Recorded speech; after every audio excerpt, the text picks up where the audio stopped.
দিন শেষে একটা জিনিস একদম অকথ্য সত্য যে মানুষ এটা দেখে না যে আপনি কতটুকু শ্রম দিলেন, কিভাবে শ্রম দিলেন। মানুষ এটা দেখে আপনি কোন ইউনিভার্সিটিতে চান্স পেলেন।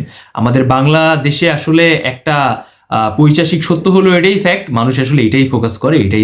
আপনিও কিন্তু চাইলে তাদের মতো সাকসেসফুল হতে পারেন, ইউনিভার্সিটি পড়ার স্বপ্ন পূরণ করতে পারেন। সেজন্য আছে আনঅফিশিয়াল আর্টশপ অনলাইন প্ল্যাটফর্ম আপনাদের সাথে। আমাদের কোর্স আজকেই জয়েন করে ফেলুন। ডিসক্রিপশন বক্সে বিস্তারিত লিঙ্ক দেওয়া আছে। আমাদের ফেসবুক গ্রুপ জয়েন করতে পারেন ফ্রি অফ কস্ট এক্সাম দেওয়ার জন্য।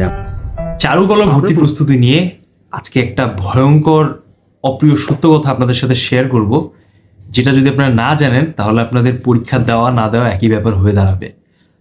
আপনারা জানেন কিনা জানি না, প্রত্যেক বছর অ্যারাউন্ড 7 থেকে 7,500 স্টুডেন্ট ঢাকা বিশ্ববিদ্যালয়ে চারুকলার জন্য ড্রয়িং প্লাস এমসিকিউ আর এসএসসি এইচএসসি যে মেরিট পজিশন স্কোর আছে সেটার কম্বাইন্ড স্কোর নিয়ে কিন্তু একটা ফাইট দিয়ে থাকে। এখানে কিন্তু দারুণ কম্পিটিশন হয়।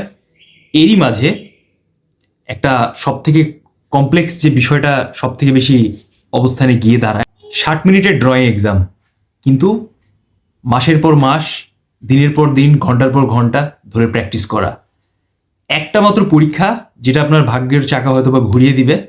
ঢাকা বিশ্ববিদ্যালয়ে পড়ার স্বপ্ন নিয়ে যারা চারুকলার জন্য পরীক্ষা দিতে চাচ্ছেন তাদের উদ্দেশ্যে প্রত্যেক বছর যে একটা কমপ্লেক্সিটি সিচুয়েশন দেখা যায়, যে কোয়েশ্চেনের প্যাটার্ন কিন্তু সাইমেন্টেনিয়াসলি চেঞ্জ হতেই থাকে, বাট তারপরেও কিন্তু কম্পারেটিভলি কোয়েশ্চেনের যে প্রসেস থাকে সেখানে কিন্তু একটা স্টুডেন্টকে তার ক্রিয়েটিভিটি দেখানোর ব্যাপক সুযোগ করে দেওয়া হয়। সো ডিয়ার ভিউয়ার্স, আজকের ভিডিওতে আমরা প্রিভিয়াস ইয়ারের যে দুটো কোয়েশ্চেন আছে সেটা নিয়ে একটা কম্পারেটিভ ডিসকাশন করব, যেটা হয়তো বা আপনার এই যে সারা মাসের প্র্যাকটিস, দিনের পর দিন যে খাটুনি, পেন্সিল শেষ করে দেওয়া, অথচ একটা প্রপার ড্রয়িংয়ের যে সেট আপ আছে সেটা না করতে পারা, এরকম যাবতীয় ব্যাপার নিয়ে একটা প্রপার সমাধান আপনি পেতে পারেন। সো ভিডিওটি শেষ পর্যন্ত দেখুন, অবশ্যই চ্যানেলটিকে সাবস্ক্রাইব করবেন, কারণ অ্যারাউন্ড 90% ভিউয়ার্স আমাদের চ্যানেলটি দেখে বাট তারা সাবস্ক্রাইব করে না। সো আমাদের রিকোয়েস্ট থাকবে আপনার চ্যানেলটিকে সাবস্ক্রাইব করবেন, যেন ভবিষ্যতে আরও unofficial art show online platform থেকে গুচ্ছ প্লাস ঢাকা বিশ্ববিদ্যালয় চারুকলার আর আদার্স ইউনিভার্সিটি চারুকলার যে একটা প্রপার প্রস্তুতি আছে তার একটা কমপ্লিট ভিডিওস আপনারা পেতে পারেন। তো চলুন আমরা ওভারঅল এই ড্রয়িংয়ের যে একটা কোয়েশ্চেন অ্যানালাইসিস আছে সে বিষয় নিয়ে ডিসকাশন করি, সে সাথে একটা সহজ সমাধান আপনাদের দেওয়ার চেষ্টা করি। সো 22-23 সেশনে যদি আপনারা কোয়েশ্চেনটা খেয়াল করেন, এখানে কিন্তু একটা ফুল ফিগার আসে, যেই ফিগার একটি বাঁশ ধরে আছে। খুবই দারুণ পোর্ট্রেট মোডে একটা ফিগার দেওয়া হয়, যেটাকে কমপ্লিট আপনাকে আঁকতে হবে 1 ঘন্টা সময়ের ভেতরে। আবার 23-24 সেশনে যদি আমরা কোয়েশ্চেনটা খেয়াল করি, এখানে কিন্তু একটা ওল্ড মাস্টার ওয়েস্টার্ন যে স্কাল্পচার আছে তারই একটা অর্ধ বডির যে একটা ছবি সেটা দেওয়া হয়েছে ডেমো হিসাবে, আর সেটাকে আপনাকে দ্বিগুণ করে পরীক্ষার যে পেপার দেওয়া হয়েছিল কার্টিস পেপার সেখানে আঁকানো লাগতো। সো একটা জিনিস যদি খেয়াল করেন, একটা কিন্তু লাইভ মডেল ফিগারের ছবি, আরেকটা ছিল একটা স্কাল্পচার টাইপের একটা শেপ ওল্ড মাস্টার ড্রয়িংয়ের, যেটা হচ্ছে একটা স্কাল্পচারের প্রতিচ্ছবি। সো ওভারঅল আসলে কোনটার প্রেজেন্টেশন আসলে কেমন হওয়া উচিত ছিল, বা একটা প্রপার কম্পোজিশন কেমন ছিল, রেশিও, শেপ, ওভারঅল জায়গায় ডাইমেনশনাল যে ব্যাপারগুলো আছে, লাইন ড্রয়িংয়ের যে একটা খেলা ছিল, শার্প, বোল্ড, স্মুথ লাইনগুলার সব কিছু মিলে আসলে কিভাবে প্রেজেন্টেশন করে ড্রয়িংটাকে খুব ভালো লেভেলে নিয়ে যাওয়া যেত। মোস্ট অফ দ্য স্টুডেন্টের একটা কমন কোয়েশ্চেন ছিল, যেটা আমরা দেখেছিলাম, যে ঢাকা বিশ্ববিদ্যালয় চারুকলার কোয়েশ্চেন তাদের একটা বাঁশ দিয়ে দিল পরীক্ষায়, এরকম বাঁশ হাতে ধরা একটা দাঁড়ানো ফিগার ছবি দিয়ে। আবার অনেকে যারা 23-24 সেশনে পরীক্ষা দিয়েছিল তারা কিন্তু পরীক্ষা হল থেকে বের হয়ে একটা কমন ব্যাপার বলতেছিল যে আমরা স্কেচ করে এসেছি, আমরা কি চান্স পাবো? বা ম্যাক্সিমাম টাইমে আমরা দেখেছি যে লাইন ড্রয়িংয়ের একটা ওভারঅল কথাবার্তা বলা হয়ে থাকে। সো এখানে যদি লাইন ড্রয়িং না করা হয়ে থাকে সেক্ষেত্রে কি চান্স না পাওয়ার সম্ভাবনা আছে? ব্যাপারগুলো আসলে কিভাবে কাজ করে? সো এই যে দুটা কোশ্চেনের কম্পারেটিভ অ্যানালাইসিস আছে সেটা নিয়ে আমি একটা আপনাদের বিশদ কথাবার্তা বলার এখন ট্রাই করছি। সো পয়েন্ট নাম্বার 1 হচ্ছে ক্রিয়েটিভ স্পেস। সবসময় একটা জিনিস মাথায় রাখতে হবে যে কোয়েশ্চেন যেমনই দেওয়া হোক না কেন, আপনাকে সবসময় প্রস্তুত থাকতে হবে আপনার ক্রিয়েটিভ মাইন্ড সেট আপের থ্রুতে। এখন আপনি কিভাবে একটা ফিগারকে রিপ্রেজেন্ট করতেছেন, বা আপনি গতানুগতিক যে প্র্যাকটিস করেছেন তার থেকে বেরিয়ে এসে আপনি আপনার ক্রিয়েটিভ অবস্থা থেকে কিভাবে ওই ড্রয়িংটাকে আঁকাচ্ছেন, সব কিছুর উপর বেস করেই কিন্তু আপনার এই ক্রিয়েটিভ বিষয়ের উপর বেস করে স্কোরিং করা হয়েছে, যেটা আমরা 23-24 সেশনে দেখেছি। না হলে এরকম ভিন্ন মাত্রার কখনোই একটা যেই ড্রয়িংয়ের কোয়েশ্চেন আছে সেটা কিন্তু সচরাচর দেওয়া হয় না।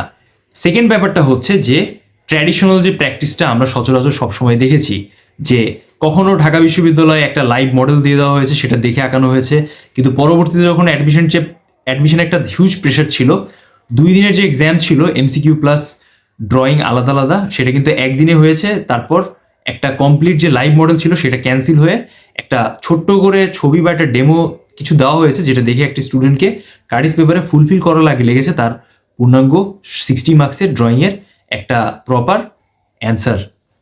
অলরাইট, সো এখানে আসলে ট্র্যাডিশনাল যে প্র্যাকটিস আমরা সচরাচর ম্যাক্সিমাম স্টুডেন্টদেরকে দেখেছি করতে, হয়তোবা একটা সরাসরি দাঁড়ানো ফিগার অথবা একটা বসা ফিগার, বিভিন্ন ধরনের পার্টস ড্রয়িং, লাইন ড্রয়িংয়ের থ্রুতে সবকিছুর কম্বিনেশন মেনটেন করে একটা ক্যারেক্টারিস্টিক্সের থ্রুতে একটা কমপ্লিট ফিগারকে প্রকাশ করা আঁকানোর থ্রুতে।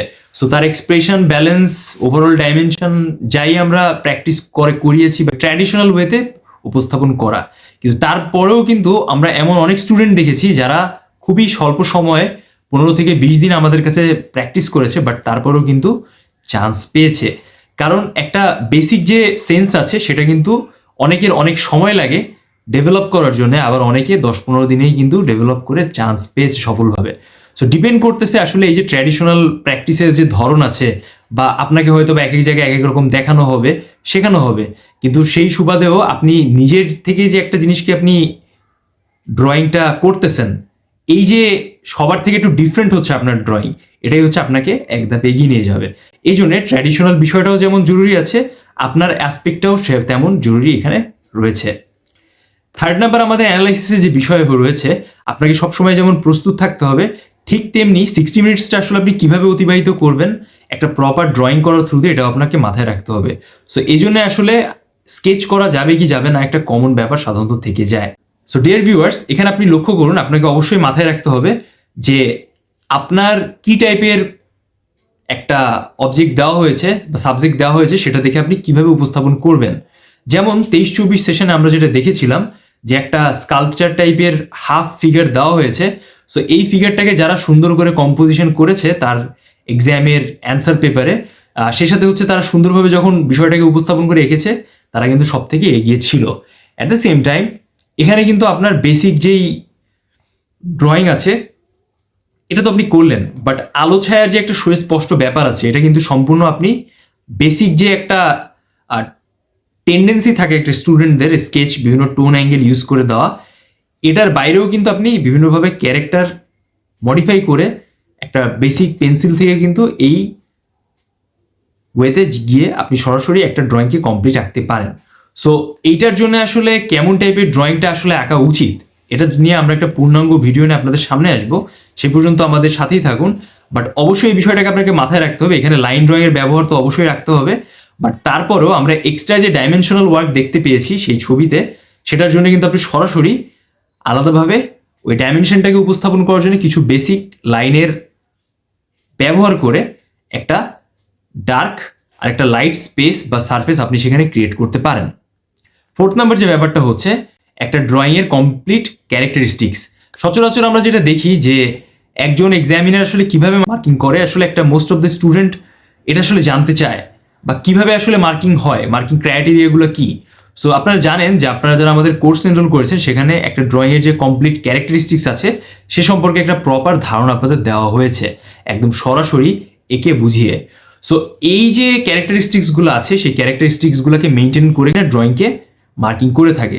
সো যখন একটা ড্রয়িং 100 জন স্টুডেন্টের ভেতর থেকে আপনার ড্রয়িংটাকে পিক করা হবে, এর মানেই হচ্ছে এক্সামিনার যে চোখের দৃষ্টি আছে সেটা সম্পূর্ণ আপনার ড্রয়িংয়ে ফোকাস পড়েছে। সো একটা কমপ্লিট ড্রয়িং উপস্থাপন করা, ফোকাস করা, কম্পোজিশন মেনটেনেন্স করে, বাকি আদার্স বৈশিষ্ট্যগুলো মেনটেনেন্স করে আসলে কেমন হওয়া উচিত, এটা যদি আপনি শিখতে চান আর সুন্দরভাবে জানতে চান, সরাসরি কিন্তু আমাদের অনলাইন কোর্স জয়েন করতে পারেন, যেটা হচ্ছে খুবই রিজনেবল প্রাইসে এবং আপনাদের জন্য খুবই ইফেক্টিভ হতে যাচ্ছে। And last but not the least, আমরা 5th নাম্বার পয়েন্ট নিয়ে যেটা কথাবার্তা বলতে যাচ্ছি, যে আপনি যতই বাসায় আঁকাচ্ছেন না কেন, যতই প্র্যাকটিস করছেন না কেন, আপনার যদি সেই সক্ষমতা তৈরি না হয় যে আপনি কিভাবে একটা ড্রয়িংকে উপস্থাপন করবেন, বা ওভারঅল আসলে ড্রয়িংয়ের বিষয়াবলী কিভাবে উপস্থাপন করলে একটা নেক্সট লেভেলে ড্রয়িংটা হবে, বা বাকি যারা 7,500 স্টুডেন্ট এক্সাম দিচ্ছে তাদের থেকে আপনার ড্রয়িংটা অনেক আলাদা হবে। সো এই বিষয়টা আসলে মেনটেন করা খুবই জরুরি। অনেক ক্ষেত্রে অনেক স্টুডেন্ট থাকে যারা এমসিকিউতে অনেক ভালো স্কোর পায়, বাট ড্রয়িংয়ে তাদের স্কোরটা অনেক কমে আসার কারণে কিন্তু তারা শেষমেশ চান্স পায় না। গতবার কিন্তু আমাদের একজন স্টুডেন্টের সাথে এমনটা হয়েছে। সো বিষয়টা তার জন্য হয়তো দুঃখজনক, বাট সে জাহাঙ্গীরনগর ইউনিভার্সিটিতে অনেক ভালো একটা স্পেস করে, যার কারণে কিন্তু তার সেটা দুধের স্বাদ ঘোলে মেটানো লাগতেছে। বাট ঢাকা ইউনিভার্সিটি তো দিন শেষে ঢাকা ইউনিভার্সিটি, ব্যাপারটা কিন্তু তাই। সো এই জন্য আপনাকে এই ব্যাপারটাও মাথায় রাখতে হবে। শুধু এমসিকিউতেই ভালো করলে হবে না, ড্রয়িংয়েও কন্টিনিউয়াসলি ভালো করতে হবে। ড্রয়িংয়ের স্কোর যেহেতু 60 মার্কস, সো এই 60 মার্কসের জায়গাটা আপনাকে ভালোভাবে এনশিওর করে ফোকাস করতে হবে। প্র্যাকটিস করার মতো প্র্যাকটিস করতে হবে। আপনি আমাদের কাছেই যে শুধু আসবেন প্র্যাকটিস করবেন, ইটস নট লাইক দিস। আপনি যেখানেই যান, আপনি ডে বাই ডে ইমপ্রুভ করছেন কিনা এটা নিজেই আপনার থেকে এনশিওর করা লাগবে। সবসময় মাথায় রাখতে হবে আপনার নিজে এক্সাম হলে বসা লাগবে, পরীক্ষাটা দেওয়া লাগবে, কেউ আপনার হয়ে এক্সামটা দিয়ে দিবে না। সো এই জন্য আসলে যতটুকু পরিশ্রম করা প্রয়োজন আপনাকে সেটা করতে হবে। দিন শেষে একটা জিনিস একদম অকথ্য সত্য, যে মানুষ এটা দেখে না যে আপনি কতটুকু শ্রম দিলেন, কিভাবে শ্রম দিলেন, মানুষ এটা দেখে আপনি কোন ইউনিভার্সিটিতে চান্স পেলেন। আমাদের বাংলাদেশে আসলে একটা পৈশাসিক সত্য হলো এটাই ফ্যাক্ট, মানুষ আসলে এটাই ফোকাস করে, এটাই দেখে। তো দিন শেষে যখন আপনি ঢাকা ইউনিভার্সিটি চারুকলায় চান্স পাবেন, পড়াশোনা করবেন, একটা ভালো স্পেস তৈরি করবেন নিজের জন্য, আর এই সকল যাবতীয় ব্যাপার নিয়ে যখন নিজেকে তুলে ধরবেন তখন আপনি সরাসরি বুঝতে পারবেন। সো ডিয়ার ভিউয়ার্স, এই ছিল হচ্ছে আজকে ওভারঅল ভিডিও। আশা করি সবার এই যে ঢাকা ইউনিভার্সিটি চারুকলার লাস্ট 22, 23 এবং 23, 24 সেশনের কোয়েশ্চেন অ্যানালাইসিসের যে ভিডিওটা আমরা ফাইনালি আপলোড করব, এটা হয়তো আপনাদের ভালো লাগবে। So thank you so much. সবার সাথে দেখা হবে নেক্সট ভিডিওতে। সেই পর্যন্ত সবাই আমাদের সাথে স্টে টিউন থাকুন। সবার কাছ থেকে বিদায় নিচ্ছি। আল্লাহ হাফেজ। আর কমেন্টস বক্সে অবশ্যই জানাবেন যে ভিডিওটি কেমন লাগলো, নেক্সট আপনারা কোন টপিক বা বিষয়ের উপর স্পেসিফিক আসলে ভিডিওস দেখতে চাচ্ছেন।